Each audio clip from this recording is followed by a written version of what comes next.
Bhajap OBC मोर्चाच्या बैठकीनिमित्त सोलापूर शहरात आलेले आमदार योगेश टिळेकर यांचे महाराष्ट्र प्रदेश ओबीसी मोर्चाचे सचिव तथा ओबीसी युवा नेते राहुल देवानंद काटकर यांच्या वतीने उत्स्फूर्त स्वागत करण्यात आले।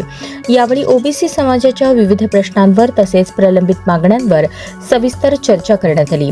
ओबीसी समाजासमोरील विविध प्रश्न, समाजाच्या मागण्या आणि त्यासाठी आवश्यक असलेल्या उपाययोजनांबाबत राहुल काटकर यांनी आमदार योगेश टिळेकर यांच्यासमोर महत्त्वाचे मुद्दे मांडले। या प्रश्नांच्या सोडवणुकीसाठी शासन स्तरावर पाठपुरावा करण्याबाबतही यावेळी चर्चा झाली। तसेच आगामी काळात ओबीसी समाजाचे संघटन अधिक मजबूत करण्यासाठी पदाधिकारी व कार्यकर्त्यांनी एकजुटीने काम करण्याची गरज यावेळी व्यक्त करण्यात आली।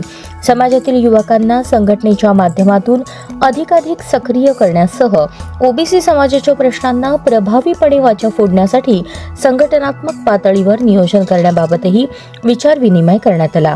या भेटीमुळे सोलापूर जिल्ह्यातील ओबीसी समाजाच्या विविध प्रश्नांना संघटनात्मक व्यासपीठावरून अधिक प्रभावीपणे मांडण्याच्या दृष्टीने सकारात्मक वातावरण निर्माण झाले आहे।